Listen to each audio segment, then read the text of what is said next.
Partai Demokrat kubu AHY meminta agar kubu Muldoko menempuh cara demokratis dan beradab untuk mengejar ambisi menjadi presiden dengan mendirikan partai sendiri.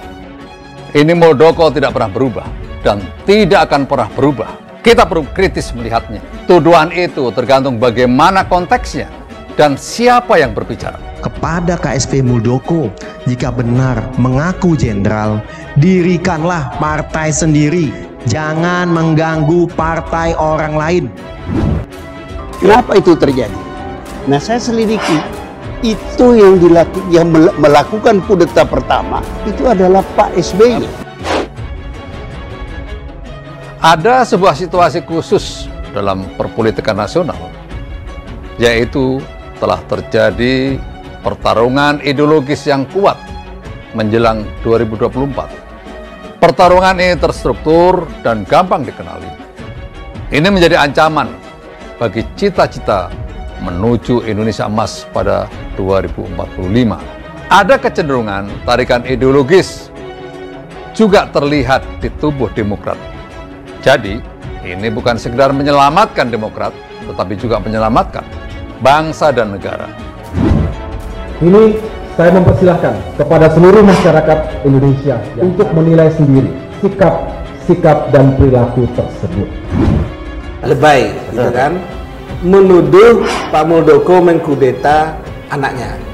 Bagi kami, sikap dan perilaku tersebut bukanlah sikap dan perilaku yang kesatria. Padahal sesungguhnya yang mengkudeta Partai Demokrat itu adalah dia sendiri. Jadi gugatan ini adalah akal-akalan KSP Muldoko untuk memutarbalikkan fakta melalui PT UN untuk mendapatkan jabatan Ketua Umum Partai Demokrat setelah sebelumnya melalui KLB Gatot alias gagal total. Saya ini orang yang didaulat untuk memimpin Demokrat dan kekisruhan sudah terjadi, arah demokrasi sudah bergeser di dalam tubuh Demokrat. Saya tidak pernah mengemis untuk mendapatkan pangkat dan jabatan, apalagi menggadaikan yang selama ini saya perjuangkan. Partai Demokrat meminta agar Muldoko mendirikan partai sendiri dalam upaya mengejar ambisi politik pribadi. Herzaki menambahkan, sudah banyak jenderal yang mendirikan partai politik seperti Prabowo Subianto, Wiranto, Edi Sudrajat, dan Susilo Bambang Yudhoyono. Saya konsisten, saya rela mempertaruhkan leher saya untuk terus menegakkan Pancasila dan berkibarnya merah putih. Tetapi, jika ada yang berusaha merusak keindonesiaan kita, saya akan berdiri memimpin untuk meruntuhkannya. Partai Demokrat seperti belum berhenti digoyang. Usai muncul KLB Deli Serdang, kini giliran anggaran dasar dan anggaran rumah tangga partai yang digugat mantan kadernya. Tak main-main, advokat senior Yusril Iza Mahendra didapuk sejumlah anggota Partai Demokrat versi KLB Deli Serdang untuk mengajukan gugatan uji materi ini. Begitu kita baca, loh ini kok pasal-pasalnya suka-sukanya sendiri, maunya sendiri, nabrak undang-undang, bahkan nabrak UUD 45. Persoalannya kalau partai seperti itu, siapa yang bisa menguji anggaran dasar dan anggaran rumah tangga partai? Apa dibiarkan? Partai itu dibiayai dengan uang rakyat, ya. Yang punya wakil di DPR itu dapat bantuan uang APBN. Nah, partainya suka-suka ketuanya, suka-suka ketumnya, suka-suka mereka sendiri, suka-suka keluarganya. Loh, memang bisa begitu? Ketika bertugas sebagai Panglima, tugas besar yang saya lakukan adalah bagaimana menjaga stabilitas dan mengawal jalannya demokrasi yang dinamis. TNI bermain di ruang sempit, tetapi dengan seni kepemimpinan, situasi itu saya hadapi. Dan pada pemilu 2014, semuanya telah berjalan dengan baik. Saat ini, saya sebagai sipil, saya tetap konsisten dengan tugas tersebut, yaitu tugas menjaga demokrasi yang telah melekat di hati saya, mengalir dalam darah saya. Yusril yang dinilai piawai memenangi perkara lalu turut melayangkan tantangan ke Demokrat kubu AHY untuk beradu argumen perihal keabsahan gugatan yang diajukannya ke Mahkamah Agung. Jadi yang diajukan ke Mahkamah Agung itu adalah permohonan keberatan pengujian formil dan material atas anggaran dasar dan anggaran rumah tangga Partai Demokrat. Dan yang menjadi pemohon itu adalah 4 orang kader Partai Demokrat yang dipecat oleh partai itu sendiri.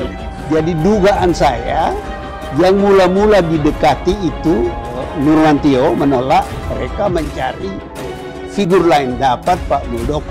Nah ini harus kita jelaskan. Kenapa terjadi? Ini kan kayak orang beramai-ramai mencari tokoh. Jadi mereka merasa dia dizolimi dan mereka melakukan perlawanan secara sah dan konstitusional. Jadi bukan saya yang gugat Partai Demokrat. Saya pribadi tidak ada urusan apapun dengan Partai Demokrat. Kuasa hukum Partai Demokrat kubu Muldoko, Rusdiansyah, membantah sejumlah tudingan yang disampaikan oleh Partai Demokrat kubu Agus Harimurti Yudhoyono atau AHY. Menurutnya sejumlah tudingan yang disampaikan oleh kubu AHY merupakan bentuk kepanikan berlebihan yang dialami Partai Demokrat. KSP Muldoko yang berkoalisi dengan Yusril bukan hanya terhadap kader Partai Demokrat, tapi juga kepada rakyat Indonesia.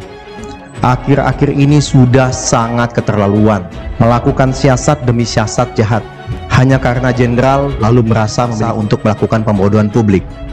Hanya karena profesor hukum lalu merasa bisa melakukan upaya pembodohan publik. Ada 2 ya yang perlu saya garis bawahi ya. Pertama itu statement Pak SBY yang menuduh Pak Muldoko mengkudeta Partai Politik Demokrat. Ya itu PHK. Ya, mengkudeta anaknya ketika Anas jadi ketua umum. Jadi itu yang dikudeta oleh Pak SBY. Beliau sendiri pelaku kudetanya. Pilihan saya ini adalah hak politik saya sebagai seorang sipil. Ketika saya bertugas di militer, tugas saya mengawal stabilitas dan juga demokrasi. Ada orang-orang yang berpolitik dengan cara-cara mencari perhatian dan membonceng kanan kiri, mengorbankan jiwa nasionalismenya, jiwa Pancasilanya, padahal tidak ada yang menggubrisnya. Kami katakan tegas, rakyat Indonesia tidak bodoh. Kami, kader Partai Demokrat, tidak bodoh. Kita semua tidak bodoh. Kita lawan semua kebodohan. Kami perlu melakukan perlawanan terhadap mereka yang menggunakan pangkat, jabatan, dan gelar akademisnya untuk membodohi publik. Jadi karena ADRT ini dilahirkan oleh siluman, maka produk isinya juga genderuwo. Kenapa genderuwonya? Tiba-tiba Pak SBY ada di situ sebagai pendiri partai. Di dalam ADRT 2020 itu menyebutkan bahwa pendiri Partai Demokrat itu hanya 2 orang. SBY dengan Pak SBY dengan almarhum Pak Vinci Rumangkang. Hanya 2 orang. 2 orang saja. Yang lain-lain dianggap tidak ada. Nggak ada. Nanti kita lihat hasilnya seperti apa. Saya di pengadilan kadang-kadang saya menang, kadang-kadang saya kalah juga. Advokat itu membela kepentingan hukum kliennya. Kalau advokat tidak membela kepentingan kliennya, itu advokat. Jadi kalau misalnya besok atas kemudian Partai Demokrat memberikan kuasa kepada advokat tertentu, terus apa terus kita maki advokatnya itu? Wanda ini membela kepentingannya Partai Demokratnya versi Pak AHY. Tamparan seorang panglima ada di pundak para komandan lapangan seperti kalian semuanya.